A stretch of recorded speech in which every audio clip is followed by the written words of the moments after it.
sobre este livro. Esta é uma cópia digital de um livro que ficou nas prateleiras das bibliotecas por gerações antes de ser minuciosamente digitalizado pelo Google como parte de um projeto para colocar os livros do mundo online. O livro sobreviveu aos direitos autorais e agora pode ser disponibilizado ao público. Um livro de domínio público é um livro que nunca esteve sujeito a direitos autorais ou expirou sob direitos autorais. Se um livro está aberto ao público, pode variar de país para país. Os livros de domínio público são a nossa porta de entrada para o passado e representam um bem histórico, cultural e científico que muitas vezes é difícil de descobrir.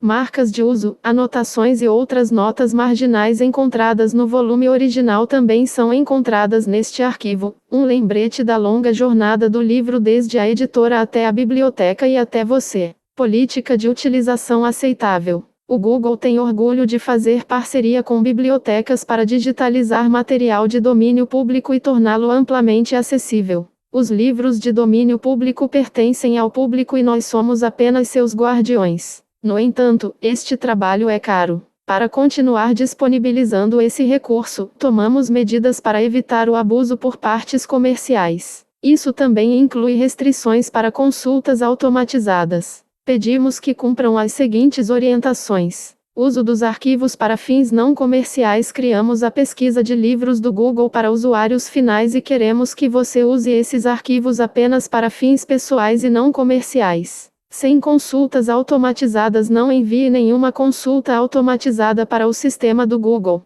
Se você estiver realizando pesquisas sobre tradução automática, reconhecimento óptico de caracteres ou qualquer outra área em que o acesso a texto em massa seja útil, entre em contato conosco. Incentivamos o uso do material disponível publicamente para esses fins e podemos ajudá-lo. Retenção dos elementos de marca do Google. A marca d'água do Google encontrada em cada arquivo é importante para obter informações sobre este projeto e ajuda os usuários a encontrar outros materiais por meio da pesquisa de livros do Google. Por favor, não remova a marca d'água. Fique dentro da legalidade independentemente da sua finalidade de uso. Você deve estar ciente de sua responsabilidade para garantir que seu uso seja legal. Não presuma que um livro que acreditamos estar disponível publicamente para usuários nos Estados Unidos também estará disponível publicamente para usuários em outros países. Se um livro ainda está sujeito a direitos autorais, varia de país para país. Não podemos fornecer conselhos sobre se um determinado uso de um determinado livro é legal.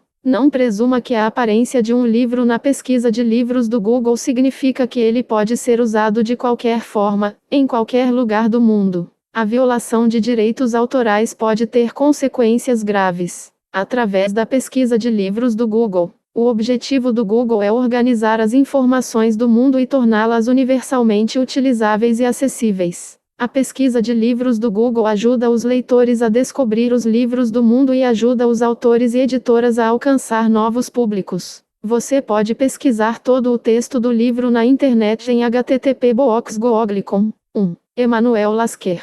Entenda como. Do mundo. 21C 3422 Lasker, Emmanuel, Entendendo o Mundo C1. 2.867.860 10 Jin. 1852.926. Fio. O. Entendendo o Mundo. De. Emmanuel Lasker. 1913 Editora Hans Joseph G. M. B. H. Berlim Bulos-75. G. de Teosson. 9.789.177 Juco. Todos os direitos, incluindo os de tradução reservada. Copyright 1913 Emmanuel Lasker, Berlim. Prefácio. D. Seu livro é escrito para todos. Não assume nada. É verdade que uma certa classe de leitores foi pensada quando foi escrita. É dirigido principalmente àqueles entre nosso povo educado que reteve sua simplicidade. Se tiver sorte com pessoas complicadas, irá simplificá-las. Por tudo isso, não é um livro moral. Seu propósito é o conhecimento. Princípios éticos. São apenas sugeridos em alguns lugares, em poucas palavras, sem nenhuma tendência. Acima de tudo, quer trazer clareza e ordem ao conhecimento imensamente diverso de nosso tempo. Quer aliviar o homem moderno, orientá-lo, fazer com que ele chegue ao seu destino. Também afirma ensinar filosofia, ou seja, ser atemporal. Ele lida com problemas antigos, principalmente com meios antigos, mas com a alegação admitida de que o mundo é compreensível, que a solução para uma tarefa, seja ela qual for, pode ser valiosa e, no entanto, absolutamente inatingível, é negado. Esse princípio serve como uma bússola, guiando o navio do filósofo, acredito, passando por todos os penhascos da dúvida e entrando no porto da compreensão. Berlim, julho de 1913. Emmanuel Lasker. 2.318.071. A tarefa, a fundação. Realidade. Causalidade. A vida. Lógica no final. Conteúdo. Anexo registro. Pensamento e compreensão. Verdade. 1/8 157 213. 311. 355 376 477. 479 487. 21V 3422. 121. Cas. B. Eu. A tarefa. A filosofia, costuma-se dizer, é o conhecimento colocado em um sistema. Essa definição não desperta uma falsa expectativa desde o início? Assumimos que o conhecimento é certo, isto é, imutável. Mas a própria consideração filosófica nega tal certeza de sua cognição. De sua proposição de que todo insight deve ter uma razão, segue-se que todo conhecimento deve ser baseado em suposições. E os pré-requisitos últimos, que são a razão para os outros insights, não são mais conhecimento, mas são baseados na crença.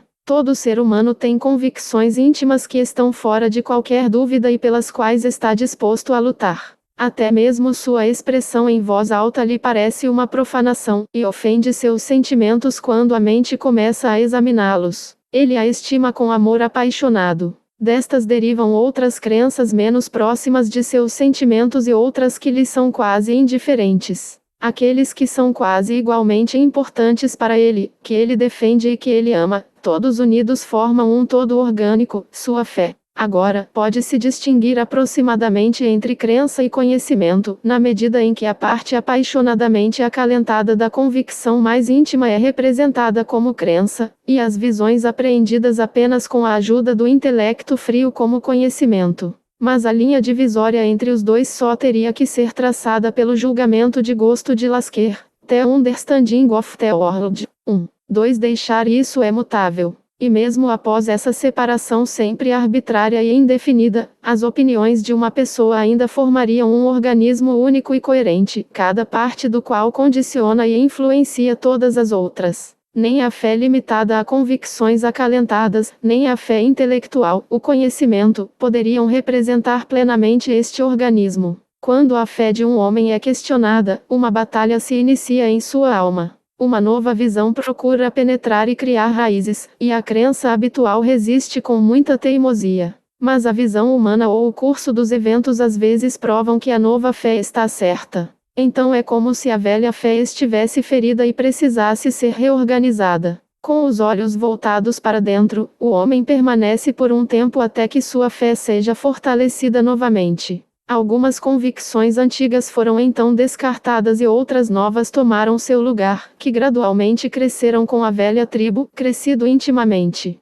Desta forma, a fé sofre transformações que a tornam cada vez mais testada e, portanto, mais poderosa. À medida que as crenças das pessoas entram em conflito e são comunicadas umas às outras em muitas ocasiões, surgem sistemas de crenças que são compartilhados por muitos. Estas também se transformam ao longo do tempo, especialmente após eventos significativos, que colocam as crenças à prova. E assim surge a filosofia como um sistema de crenças que foram submetidas a um longo e rigoroso teste. Portanto, a filosofia é uma fé purificada, sistematicamente ordenada. Desde agora se as pessoas não concordam com suas crenças, há mais de uma filosofia. Isso seria inexplicável se a filosofia fosse conhecimento. Muito já foi ganho com essa definição. Se a filosofia fosse um sistema de conhecimento, haveria verdades absolutas de natureza muito diferente das relativas, das quais sabemos bastante.